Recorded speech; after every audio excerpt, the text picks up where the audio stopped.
કેમ છો મિત્રો? મજામાં? આપણે ચેપ્ટર નંબર 5 છે એ છે સાતત્ય અને વિકલનીયતા. એટલે કન્ટિન્યુઅસ એન્ડ ડિફરન્શિએબિલિટી. બરાબર. તો આ ચેપ્ટરની અંદર બે ભાગ આપેલા છે. એક સાતત્ય, જેને સાદી ભાષામાં આપણે કહીશું સતત વિધેય, સતત. અને બીજું વિકલનીયતા, મતલબ વિકલનનો ભાગ. બરાબર. આવા બે ભાગ છે. તો એમાંથી સતત વિધેયમાંથી બહુ ઓછો ભાગ છે, 5.1 અને 5.2ની અંદર બે દાખલા છે. અને વિકલનનો ભાગ બહુ મોટો છે. એટલે પરીક્ષામાં વધુમાં વધુ ભાગ પૂછાતો હોય તો એ વિકલનનો છે. રેડી? એટલે આપણે સૌથી પહેલાં વિકલન ભણીશું. વિકલન. તો વિકલન મતલબ ડિફરન્સિએશન. ડિફરન્ટ એટલે જુદું, એશન મતલબ થવાનો દર. તો ટૂંકમાં આપણે એમ કહેશું કે વિકલન એટલે શું? તો કે ફેરફાર થવાનો દર. ફેરફાર થવાનો દર. ઓકે. હવે એમાં વ્યાખ્યા છે જે એ વ્યાખ્યા આપણે 11મા ધોરણમાં શીખી ગયા કે વ્યાખ્યા પ્રમાણે આપણી પાસે આવું સૂત્ર હતું કે f' બરાબર limit t tends to x f of t minus f of x upon t minus x. બરાબર. તો વ્યાખ્યાની બહુ ઓછી જરૂર પડે. સતત વિધેયમાં વિકલનીયમાં સાબિત કરવામાં જરૂર પડશે. વિકલનીયમાં limit t tends to x f of t minus f of x એના છેદમાં t માઇનસ x. ઓકે. હવે એમાં સૌથી અગત્યની વાત છે કે વિકલન એટલે ફેરફાર થાય, પણ ફેરફાર હંમેશા કોઈની સાપેક્ષ હોય. બરાબર. જ્યારે કોઈ પણ વસ્તુ ના હોય ત્યારે હંમેશા સમય તો ચાલુ જ હોય. બરાબર. તમે આમ વિચારો તો દુનિયામાં એવી કંઈ ક્રિયા જ ના હોય કે જેમાં ફેરફાર ના થતો હોય. કાંઈ ના હોય તો સમય તો ચાલુ જ છે. તો કોઈ ચલ છે, કોઈ ચલનો બીજા ચલની સાપેક્ષ થતો ફેરફાર. બરાબર. ફેરફાર તો થવાનો જ છે. માનો કે આપણે એમ કહીએ કે ભાઈ આપણે બે વ્યક્તિ હોય, બે ઝડપથી ચાલતી હોય, તો બે એક જ સ્થળે પહોંચે તો કદાચ બેયની ઝડપમાં વધઘટ થાય તો બેયમાં જો અંતરમાં ફેરફાર થાય છે, પણ એકમાં ધીમો ફેરફાર થાય, એકમાં ઝડપી ફેરફાર થાય. આપણે જ્યારે દોડીએ અને સામાન્ય રીતે ચાલતા હોય તોય જો હૃદયના ધબકારામાં ફેરફાર હોય છે. બરાબર. તો એ ફેરફાર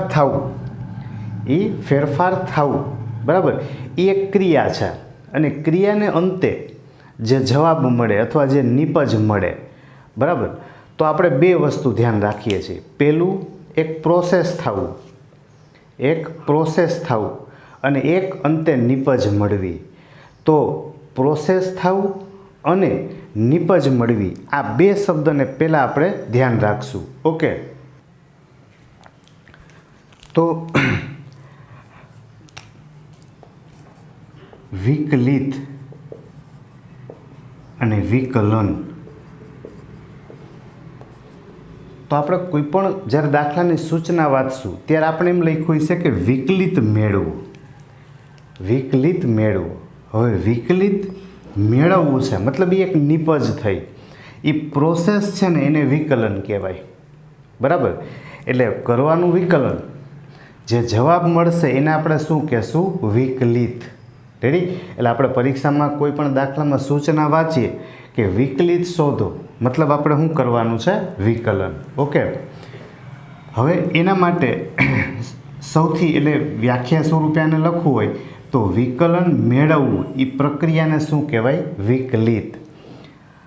હવે વિકલન છે એને સંકેતમાં જ્યારે લખવા જઈએ આપણે, ધારો કે x ચલ છે અને બીજો ચલ y લઈએ, તો વાય ચલનું વાયનું એક્સની સાપેક્ષ થતો ફેરફાર,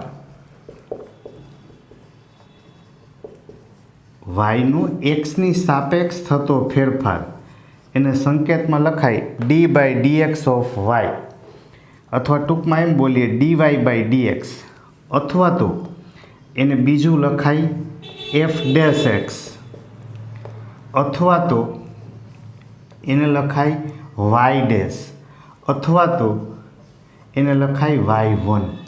બરાબર. તો વાયનો એક્સની સાપેક્ષ થતો ફેરફાર ડીવાય બાય ડીએક્સ કહેવાય, અથવા એફ ડેશ એક્સ, અથવા વાય ડેશ, અથવા તો y1. આ પહેલું વિકલન પહેલું. બરાબર. હવે જો આનું ફરીથી પાછું આપણે બીજું વિકલન કરવા જઈએ આનું, બરાબર, એટલે કે દ્વિતીય વિકલિત, તો ડીવાય બાય ડીએક્સ છે, ડીવાય બાય ડીએક્સ આ પહેલું છે વિકલન, એનું આપણે પાછું વિકલન કરીએ એક્સની સાપેક્ષ ડી બાય ડીએક્સ, એટલે આને લખાય D square Y by D X square, અથવા તો એફ ડબલ ડેશ એક્સ, અથવા તો વાય ડબલ ડેશ, અથવા તો y2. y1 એટલે પહેલું વિકલન, y2 એટલે બીજું વિકલન. રેડી. તો આ પ્રથમ વિકલિત, આ દ્વિતીય વિકલિત. બરાબર. તો આના માટે અગત્યનું છે કે વિકલન વ્યાખ્યા કોને કહેવાય, કઈ રીતે લખાય. બરાબર. હવે એના આપણે સૂત્રો તરફ જઈએ. તો સૌથી પહેલાં એના જે સૂત્રો છે તો એમાં D by dx of C means constant, અચળ, અને અચળનું વિકલન હંમેશા 0 થાય. અચળ છે, અચળ એ હંમેશા સરવાળા કે બાદબાકીમાં જ હોય, ક્યારેય ગુણાકાર ભાગાકારમાં હોય નહીં. અચળ પદ સરવાળામાં એકલું પદ હોય અથવા તો બાદબાકીમાં, તો અચળ પદનું વિકલન 0. રાઈટ. પછી બીજું D by dx of X, એક્સનું એક્સની સાપેક્ષ વિકલન કરીએ એટલે 1, ડીએક્સના છેદમાં ડીએક્સ એટલે 1. એના પછી ડી બાય ડીએક્સ ઓફ એક્સની એન ઘાત, એક્સ રેસ ટુ એન. તો એક્સની સાપેક્ષ જ્યારે વાત કરીએ છીએ ત્યારે એક્સની એન ઘાત હોય એટલે ઘાત આગળ ને ઘાતમાં એકનો ઘટાડો. હવે આમાંથી આ સૂત્રનો ઉપયોગ કરી અને બીજા બે સૂત્ર આપણે આમાંથી બનાવી લેવાના. પહેલું આપણે આમાંથી સૂત્ર બનાવશું D by dx of 1/x, તો 1/xનું વિકલન થશે -1/x². આ સૂત્રનો જ ઉપયોગ કર્યો છે. આ એક્સની એક ઘાત છે, એને અંશમાં લઈ જાશો તો એક્સની -1 ઘાત થશે, એક્સની -1 ઘાત, ઘાત આગળ -1 આગળ, ઘાતમાં એકનો ઘટાડો. રેડી. એટલે એક્સની -2 ઘાત થાય, એને છેદમાં લઈ લ્યો. પછી બીજું એમાંથી D by dx of root X, તો રૂટ એક્સનું વિકલન થશે 1/2√x, રૂટ એક્સ એનું વિકલન થશે 1/2√x. રેડી. તો આમાંથી આ ચોથું સૂત્ર, આ પાંચમું. બરાબર. હવે એનાથી આગળ તો D by dx of log X, તો લોગ એક્સનું વિકલન થાય 1/x. આ બધા જ સૂત્ર છે એ માત્ર ને માત્ર વ્યાખ્યાનમાંથી જ બનાવેલા છે. બરાબર. પછી D by dx of e⁻x, તો e⁻xનું વિકલન e⁻x, અને D by dx of a⁻x, એ એટલે આપણને કોઈ સંખ્યા આપેલી હોય 2, 3, 5 કે એવી, તો a⁻xનું વિકલન કરીએ તો a⁻x into log a, a⁻x અહીંયા માનો કે 2 હોય 2⁻x, તો 2⁻x ઇન્ટુ log 2. ઓકે. તો આવી રીતે આપણને એ રેસ ટુ એક્સનું વિકલન મળે. તો આ બધા સૂત્ર આપણે એક્સ ટાઈપના મળ્યા. સી અચળનું વિકલન 0, એક્સનું 1, એક્સની એન ઘાત આગળ એન ડાઉન 1 કટ, લોગ એક્સનું 1/x, ઈ રેસ ટુ એક્સનું E raise to X, A raise to એક્સનું A raise to X into log A, 1/x minus 1/x², root X 1/2 root X. આ બધા એક્સવાળા પદ થયા. બરાબર. એની આગળ આપણે ત્રિકોણમિતીય વિધેય એના આપણે સૂત્રો લખીએ. તો ત્રિકોણમિતીય વિધેયમાં આપણી પાસે d/dx of sin x, d/dx of cos x, d/dx of tan x, d/dx of cot x, d/dx of sec x અને d/dx ઓફ cosec x. આપણી પાસે આવા 6 ફંક્શન છે, 6 વિધેય છે. તો સાઇનનું વિકલન કરશું તો સાઇનનું વિકલન થાય કોસ, કોસનું વિકલન થશે માઇનસ સાઇન, સાઇનનું કોસ, કોસનું માઇનસ સાઇન, ટેન એક્સનું વિકલન થશે સેક વર્ગ એક્સ, ટેનનું વિકલન સેક વર્ગ. એવી રીતે કોટનું વિકલન થશે minus cosec square X, right. Sec એક્સનું વિકલન થશે sec X into tan X અને કોસેકનું વિકલન થાય માઇનસ કોસેક ઇન્ટુ કોટ. બરાબર. તો આ બધા જ સૂત્ર માત્ર ને માત્ર વ્યાખ્યામાંથી જ બનાવેલા છે. ઓકે. પણ આપણને સૂત્રની સાબિતી પૂછાતી નથી, એટલે આપણે હાલ પૂરતા અત્યારે એને સાબિત કરતા નથી. આપણે માત્ર સૂત્રનો ઉપયોગ કરવાનો છે દાખલામાં, એટલે આપણે આ સૂત્રને 12મા ધોરણમાં સાબિત કરતા નથી, 11મામાં સાબિત કરેલા છે. ઓકે. તો આ ત્રિકોણમિતીય વિધેય થયા. હવે એના પછી આપણી પાસે ગુણાકાર અને ભાગાકાર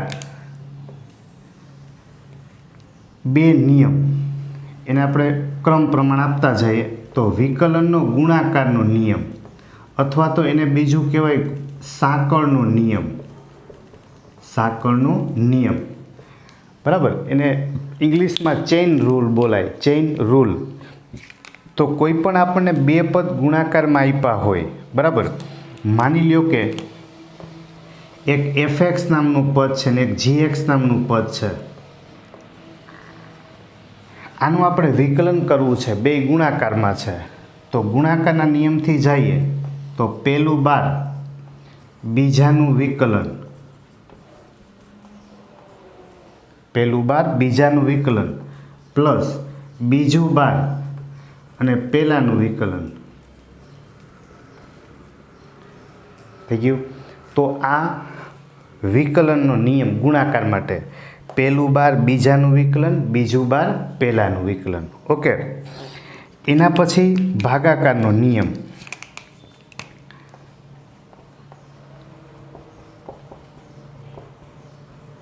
તો ભાગાકારનો નિયમ છે તો એમાં આપણને બે પદ ભાગાકારમાં આપેલા હોય, કોઈ fx નામનું પદ છે ને gx નામનું પદ છે. બરાબર. આને આપણે પહેલાં ભાગાકાર કરીએ. તો ભાગાકાર કરશું એટલે છેદ 12 અંશનું વિકલન fxનું વિકલન d/dx ઓફ fx, બરાબર, છેદ 12 અંશનું વિકલન માઇનસ અંશ 12 એટલે કે fx અંશ 12, બરાબર. પછી છેદનું વિકલન gxનું વિકલન કરશું તો d/dx ઓફ gx એના છેદમાં છેદનો વર્ગ, બરાબર. એટલે પહેલાં થશે અંશનું વિકલન, અંશનું વિકલન કરો ત્યારે છેદ એમને એમ, છેદનું વિકલન કરો ત્યારે અંશ એમને એમ, અને છેદમાં છેદનો વર્ગ. ઓકે, તો આ આપણે લખ્યું ગુણાકાર અને ભાગાકાર.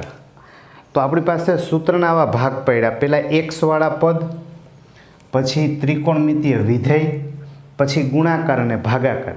હવે આપણે એની આગળ આ જે વિકલન લખ્યું છે ત્રિકોણમિતીય વિધેયનું, હવે એમાં શીખીએ આપણે પ્રતિવિધેય, કે જે આપણે ઓલરેડી બીજા ચેપ્ટરમાં ભણી ગયા હોઈએ.